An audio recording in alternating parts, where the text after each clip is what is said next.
Halo Sobat ASN, selamat datang di Hmm. ASN Corner. Hari ini kita bakal bahas topik yang lagi hangat banget di lingkup birokrasi, yaitu tentang smart governance. Kita akan membedah dua sisi praktik terbaik dari good governance dan juga bad governance.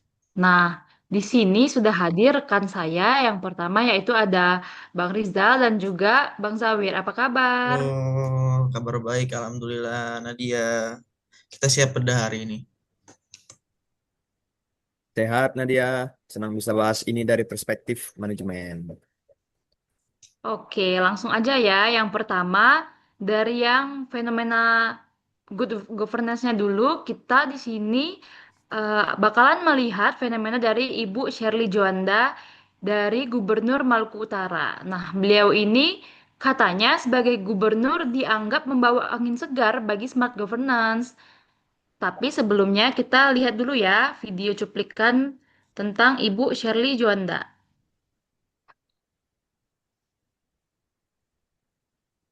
Ini dia videonya. Gubernur Maluku Utara Serly Coanda memulai amanah besar menghadirkan perubahan nyata. Dan perubahan itu mulai terasa. Di bidang pendidikan, biaya komite SMA, SMK, dan SLB negeri maupun swasta resmi dihapus melalui program BOSDA. Tahun 2025 dialokasikan senilai 38 miliar dan meningkat menjadi 50 miliar pada tahun 2026. Lebih dari 54 miliar dari APBD dan 92 miliar APBN juga digelontarkan untuk revitalisasi dan digitalisasi sekolah. Ini tentang memastikan tidak ada lagi anak Maluku Utara yang tertinggal karena biaya. Di sektor kesehatan, hampir 100% warga telah terdaftar dalam BPJS Kesehatan. Dengan KTP Maluku Utara, layanan dapat aktif dalam 24 jam. Akses kesehatan kini lebih cepat, lebih mudah, dan lebih merata.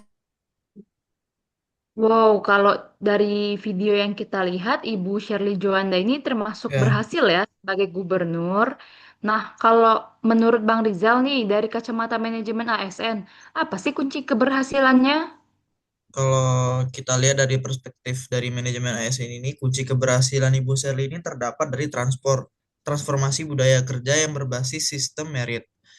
Jadi dalam hal ini bukan sekedar jargon doang sistem merit ini, tapi mulai dari implementasinya mulai dari pengisian jabatan yang transparan, terus tadi ada revitalisasi pendidikan, terus ada penerapan digitalisasi di sana, sehingga itu bisa menjadi proses dalam pembenahan birokrasi. Suatu sistem digitalisasi juga itu bisa mampu memangkas rantai birokrasi yang panjang sekaligus sekaligus menutup ruang terjadinya praktik-praktik penyimpangan seperti pungli. Artinya, perubahan yang dilakukan bukan kosmetik tapi menyentuh akar masalah, budaya kerja dan tata kelola. Jadi yang dibangun bukan sekedar kinerja jangka pendek, tetapi ekosistem birokrasi yang sehat. Itulah yang membuat reformasi terasa nyata bukan sekedar simbolik atau simbol semata. Tambahan lagi nih Nadia, beliau ini fokus pada open government.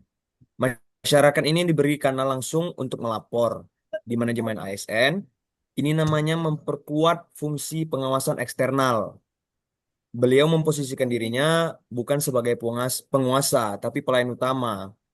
Bisa kita lihat dari survei Muda Bicara ID, terdapat 800 responden nih dari 38 provinsi. Survei menggambarkan tingkat kepuasan generasi muda terhadap kinerja para gubernur nih, survei tersebut. Dan survei tersebut menunjukkan bahwa Gubernur Ibu Sherly Jowanda memiliki survei tertinggi, yaitu 18,50%. Artinya generasi-generasi muda itu puas dengan kinerja Ibu Sherly Jowanda selama setahun belakangan ini nih. Begitu. Oh, sepakat. Aku sependapat banget sih dengan sudut pandang yang Bang Rizal dan Bang Zawir berikan Ya, tadi. Banyak juga ya ternyata data-data yang membuktikan bahwa beliau ini memang ya. mempraktekkan dampak yang baik, nilai-nilai yang baik untuk Maluku Utara sendiri. Lalu gimana ya caranya supaya virus positif ini menular nih ke instansi atau daerah-daerah lain, seperti misalnya di Provinsi Jambi atau Kota Jambi atau seperti Bang Zawir yang di Kabupaten Tebo. Sektoral. Kita kita itu butuh replika inovasi. Pemerintah pusat harus menjadikan model Maluku Utara ini sebagai pilot project. Perlu ada knowledge sharing antar kepala daerah. Selain itu, digitalisasi sistem penilaian kinerja atau kinerja harus diintegrasikan tuh secara nasional agar standar itu menjadi baik Ya. atau merata, bukan cuma di satu daerah saja.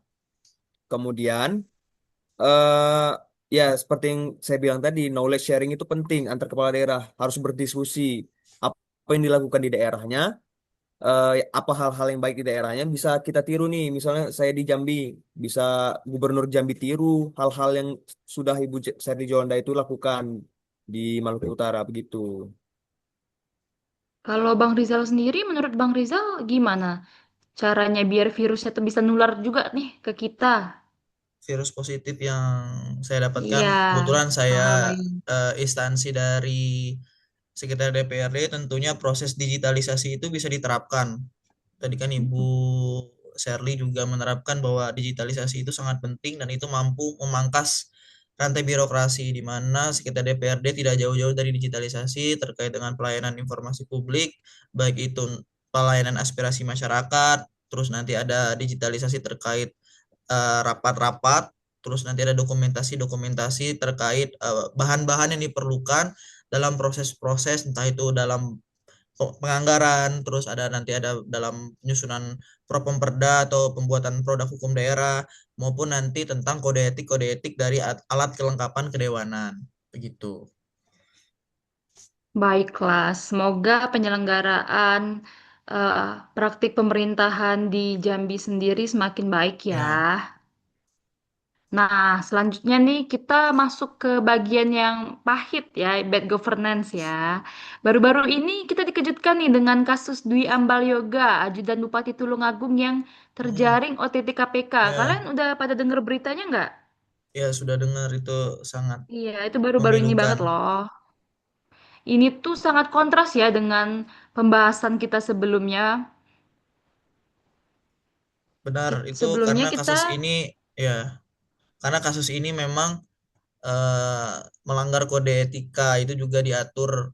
Ada kode etika, ada kode perilaku di dalam manajemen ASN ya, itu berdasarkan dari Undang-Undang Nomor 20 Tahun 2023 dan itu sangat-sangat tidak boleh dicontoh oleh ASN untuk seluruh Indonesia. tapi boleh kali ya kita ngeliat dulu video tentang beritanya. Ini dia beritanya.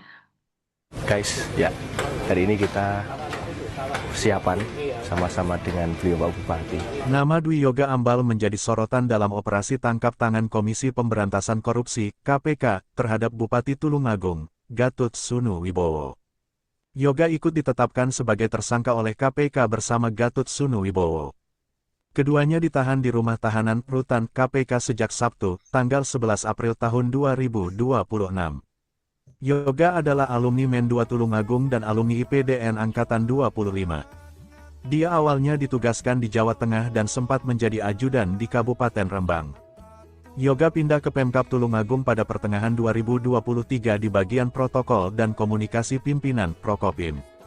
Setelah Gatut Sunu Wibowo dilantik pada Februari tahun 2025, Yoga dipilih menjadi ajudan. Selama menjadi ajudan Bupati, Dwi Yoga dikenal sebagai operatornya Gatut Sunu. Sejumlah kepala organisasi perangkat daerah OPD di Pemkab Tulungagung menyebut, Yoga jadi juru tagihnya Gatut Sunu. Setiap kali Gatut Sunu minta uang ke kepala OPD, Yoga yang menagihnya. Yang diingat para kepala OPD, sikap Yoga dinilai arogan dan tidak punya rasa hormat. Yoga kerap menelepon dengan nada arogan jika sedang menjalankan misi, menagih uang yang diminta Gatut Sunu. Sikap arogan ini muncul, diduga karena Yoga merasa punya posisi yang strategis sebagai orang kepercayaan Bupati. Bahkan dia sempat menyamakan dirinya, layaknya Sekretaris Kabinet, Teddy Indra Wijaya. Yoga juga disebut sempat lawan petugas KPK yang hendak menangkap Gatot Sunu di Pendapak Kongas Arum Kusumaning Bongso. Cerita dari kalangan Satpol PP Tulungagung saat itu, sempat terjadi gesekan fisik antara Yoga dan personel KPK. Yoga berusaha menutupi keberadaan Gatot Sunu yang bersembunyi di area Pendapa.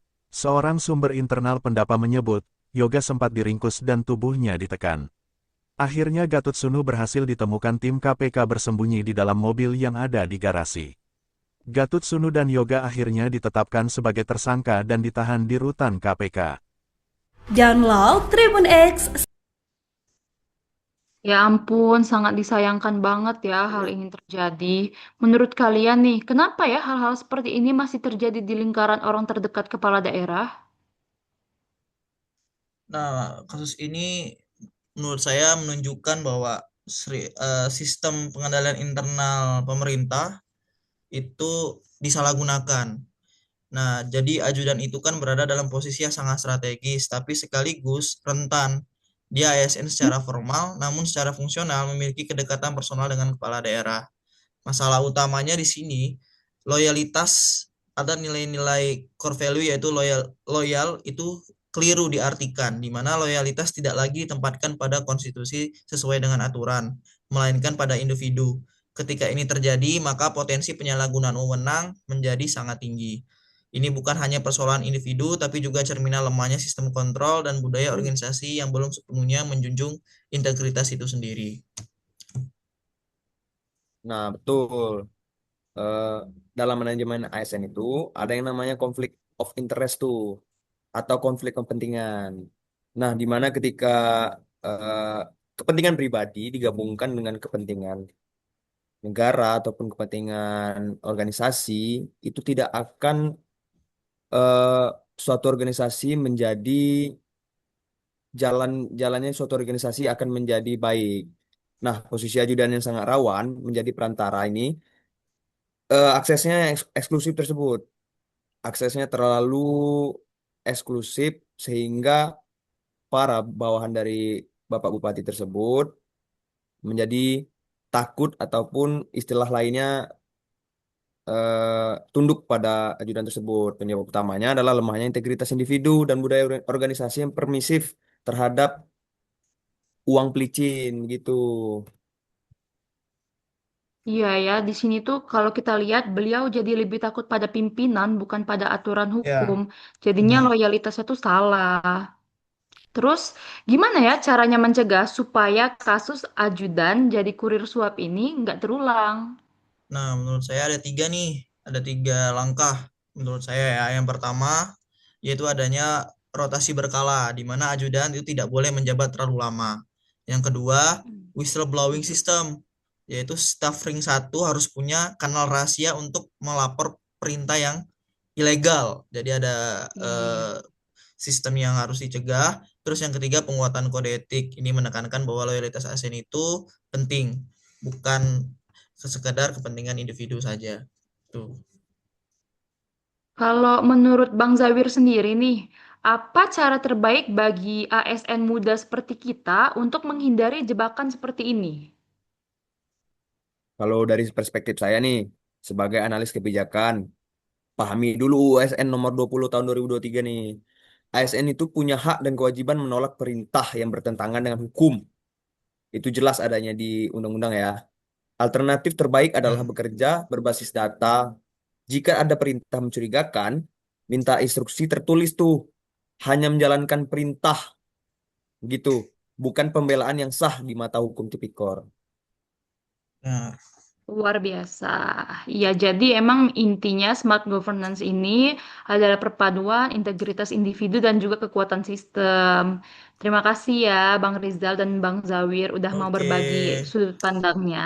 Terima kasih juga Tetaplah Nadia, tegak Bang lurus pada Zawir. aturan ya kita. Ya, pasti. Mungkin, iya, mungkin pembahasan kita cukup sampai di sini aja ya. Kita akhiri. Ya, makasih ya. Terima kasih semua. Terima kasih, sampai jumpa. Jumpa.